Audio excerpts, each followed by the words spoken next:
Hello everyone. Today I am going to explain the peripheral blood smear.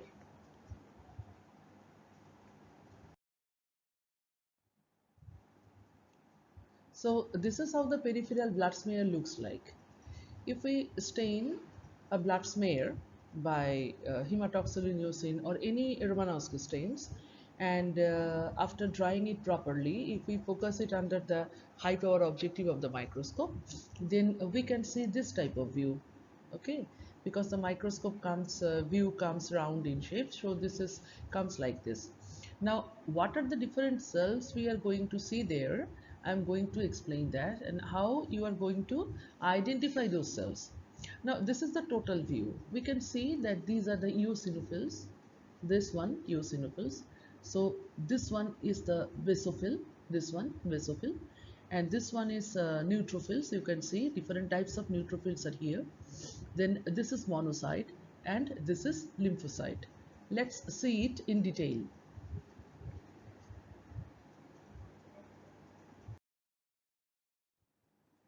So, friends, this is neutrophils. Now, regarding the neutrophils, uh, you can see that different types of neutrophils are there. This types depends upon the lobes present within the neutrophil. Now, these lobes are basically nucleus, fragmented nucleus. So, if the nucleus is fragmented only in two half, it is called bilobe neutrophil. In three half, then trilobe neutrophil. Then you can see five lobes within the neutrophil. Then this is a pentalobe neutrophil. So neutrophils have multi-lobe nucleus. Multi means more than two. So they are considered as granulocyte because they contain granules. You can see this dotted part. These are all granules. So this is a granulocyte.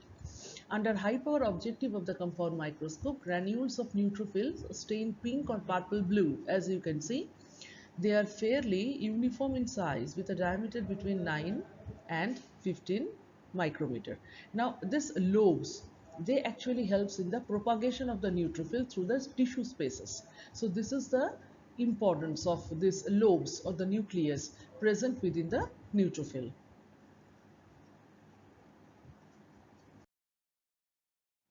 Next come the eosinophil.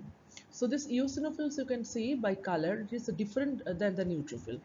These are eosinophilic or acid loving cells. That means these cells are stained with the acid stain due to their large acidophilic cytoplasmic granules.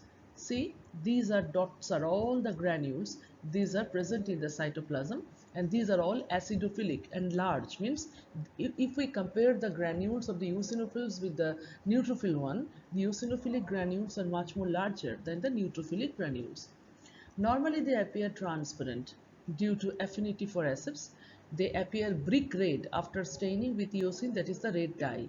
Actually, eosin is also known as the red dye because it colors the cells by its color, which is red, which is used in the Romanowski method.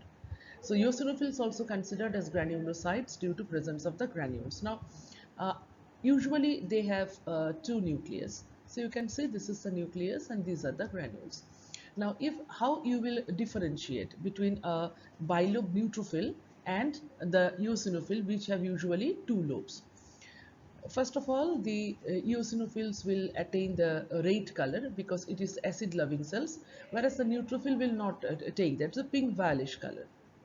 And if we compare the granules of the eosinophils are much more larger than the granules of the neutrophils. So this is the way how you will identify under high power objective of the microscope that which one is neutrophil and which one is eosinophil. Next comes the basophil. This is large cytoplasmic granules of the basophil almost the obscures means covers the cell nucleus when stained. That means when it is stained, you can see that nucleus are almost absent, but we cannot see the nucleus. That doesn't mean that it is not present here. Nucleus is present, but after staining, these granules are so huge, they actually obscure the total nucleus. When unstained, the nucleus is visible and usually have two lobes. When you will see a basophil without staining, you can see that it contains two lobes and the nucleus is prominent. They are also considered as granulocyte due to the presence of the granules. As you can see, there are so much of granules which actually obscure the nucleus. So you can imagine that how much amount of granules are present there. So if we compare neutrophil, eosinophil and basophil from the standpoint of how much granules they have, basophil comes first.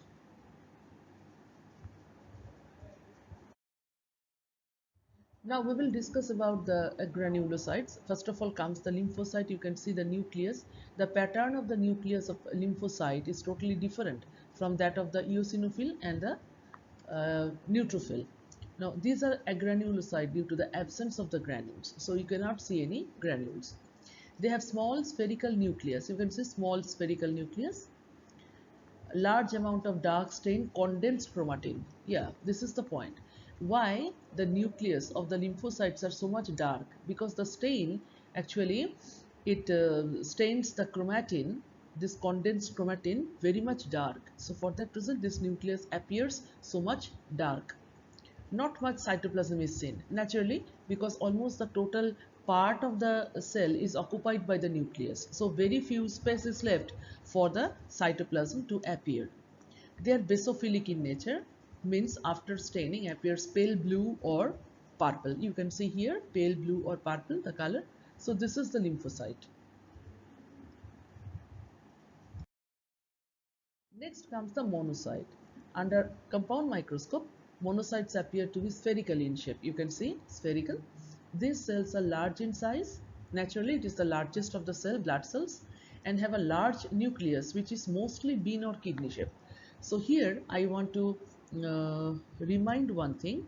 This one, mostly bean,